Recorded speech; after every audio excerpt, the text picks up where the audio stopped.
Assalamualaikum warahmatullahi wabarakatuh.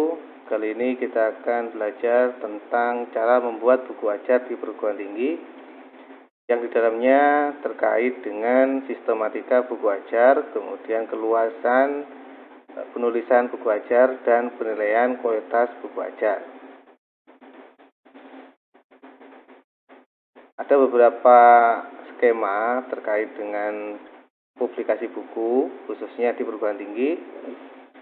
Yang pertama adalah mengkonversi hasil penelitian, baik laporan penelitian maupun dari skripsi, tesis, dan disertasi, kemudian dikonversi menjadi buku.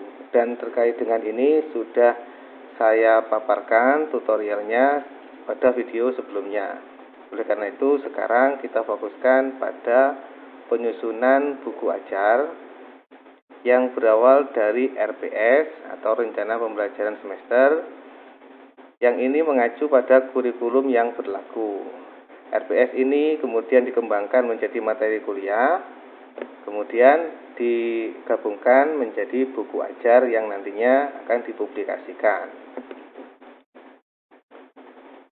Terkait dengan sistematika buku ajar, khususnya di perguruan tinggi, sebagai berikut. Jadi yang pertama judul, kata pengantar, daftar isi, daftar gambar, daftar tabel, tinjauan, mata kuliah. Ini adalah bagian awal. Kemudian bab 1, bab 2, dan seterusnya ini bagian inti. Dan daftar pustaka, daftar istilah, ringkasan buku, dan biografi penulis ini bagian akhir.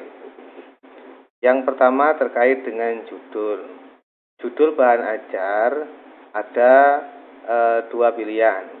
Jika bahan ajar itu hanya digunakan di perguruan tinggi yang bersangkutan saja, maka sebaiknya judul ini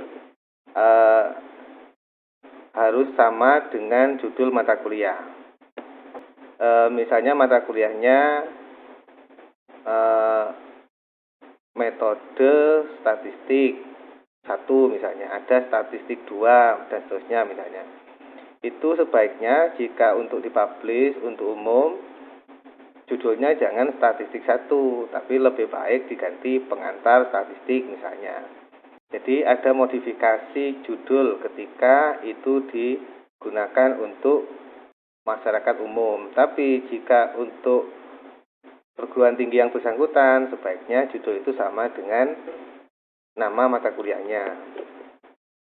Kemudian pengantar, saya kira sudah paham semua. Kemudian daftar isi, daftar gambar, daftar tabel jika ada. Dan yang penting di sini adalah tinjauan mata kuliah. Ini biasanya berisi tentang gambaran umum tentang mata kuliah itu. Kemudian setelah gambaran umum disajikan secara umum pembahasan buku itu tentang apa saja.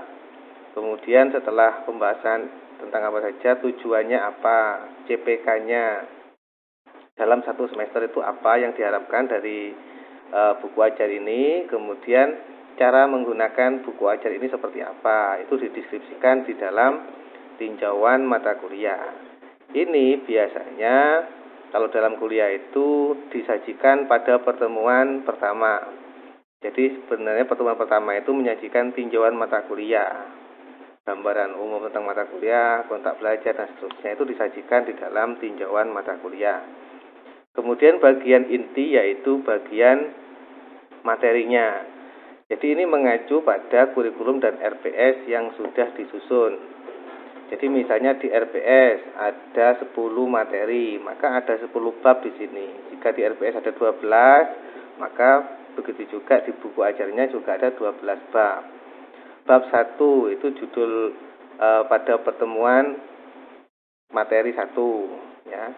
Kemudian isinya apa? Tujuan pembelajaran. Tujuan pembelajaran. Kalau di tinjauan mata kuliah tadi mata kuliah tadi adalah tujuan satu semester. Kalau di bab 1 ini adalah tujuan satu pembelajaran pada bab 1 ini, pada materi ini. Nah, kemudian setelah tujuan pembelajaran, poin selanjutnya adalah pengantar atau pendahuluan. Silakan gunakan kata pengantar atau pendahuluan, disesuaikan Yang penting harus konsisten. Kalau menggunakan kata pengantar, semua bab juga menggunakan kata pengantar. Di dalam pengantar ini adalah gambaran umum terkait materi pada bab 1 ini.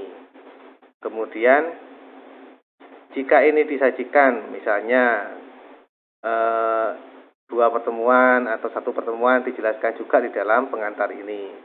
Kemudian uraian materi ini disesuaikan dengan rincian materi pada bab 1. Misalnya ada 3 atau 4, itu menyesuaikan. Biasanya yang pertama itu pengertian, kemudian konsep dasar, ya seperti itu. Yang penting dalam menyajikan materi ini dari yang umum dulu baru ke khusus.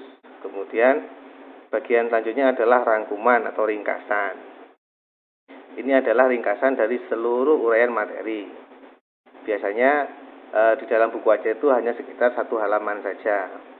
Kemudian bagian selanjutnya adalah bahan diskusi atau disebut juga dinamika kelas. Ini saya sarankan di dalam bahan diskusi ini sajikan kasus, kemudian kontekstualisasi terkait dengan materi ini, kemudian bisa hal-hal yang bisa didiskusikan atau hal-hal yang terjadi pro dan kontra, sehingga itu perlu didiskusikan bersama. Jadi setelah mempelajari materi, rangkuman, mahasiswa mendiskusikan terkait dengan dinamika kelas ini. Kemudian bagian selanjutnya adalah latihan. Latihan ini bisa berbentuk soal atau soal uraian atau soal pilihan ganda, itu disesuaikan dengan jenis materinya. Bisa juga latihan ini berupa proyek atau tugas yang bisa dikembangkan baik secara mandiri maupun kelompok. Kemudian di bagian paling akhir di setiap bab itu ada rujukan atau daftar pustaka. Ini perbedaan buku ajar dengan buku referensi. Kalau buku referensi hanya di bagian akhir saja daftar pustakanya, tapi kalau buku ajar itu rujukan atau daftar pustakanya juga disajikan di setiap bab. Ini fungsinya supaya mahasiswa dalam mengembangkan materi ini, khususnya pada bab 1 ini, bisa merujuk atau membaca lebih lanjut sesuai dengan daftar pustaka atau rujukan ini. Nah, begitu juga pada bab 2 dan seterusnya. Ini menyesuaikan skemanya sama seperti pada bab 1 tadi. Kemudian di bagian akhir ada daftar pustaka. Daftar pustaka ini adalah keseluruhan dari seluruh daftar pustaka yang sudah disajikan di bab 1, 2, dan seterusnya. Kemudian setelah daftar pustaka itu ada daftar istilah atau glosarium. Ini istilah-istilah yang perlu dijelaskan, disajikan pada bagian akhir setelah daftar pustaka. Ini penyajiannya sesuai dengan abjad atau hampir sama dengan kamus umum itu. Kemudian di paling akhir adalah ringkasan buku dan ditambah dengan biografi penulis. Terkait dengan keluasan penyajian atau penulisan ada 2 pilihan terkait dengan pemberian poin pada subbab. Model pertama yaitu seperti ini, menggunakan angka, misalnya bab 1 judulnya apa, kemudian subnya lagi 1.1, subnya lagi 1.2.1, seperti itu seterusnya. Boleh menggunakan yang seperti ini atau juga boleh menggunakan model 2, yaitu menggunakan A, judulnya apa, kemudian subnya 1, subnya lagi A, subnya lagi 1 kurung 1, subnya lagi A kurung 1, seterusnya begitu. Ini adalah pilihan, biasanya disesuaikan dengan gaya di perguruan tinggi masing-masing.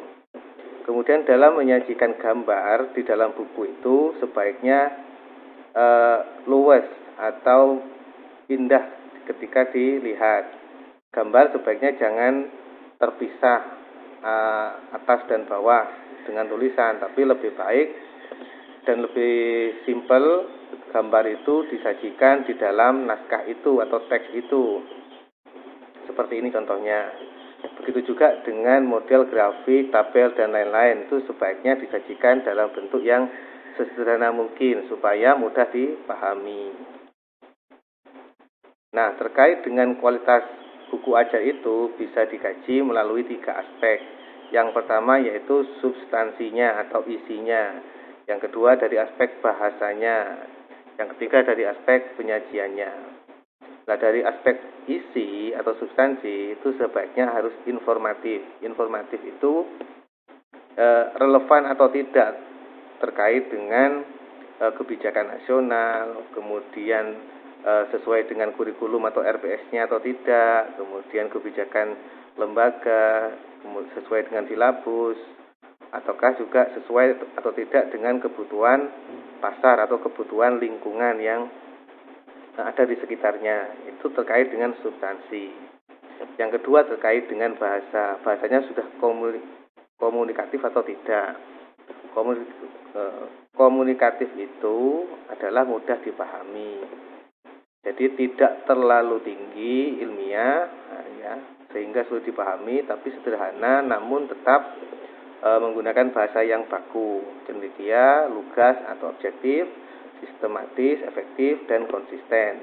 Konsisten ini ketika menggunakan kata atau kalimat yang sama, ya seterusnya begitu. Misalnya, ketika menggunakan kata siswa, ya seluruh buku harus menggunakan siswa. Jangan sampai ada siswa, ada yang peserta didik, ada yang anak didik, ada yang murid.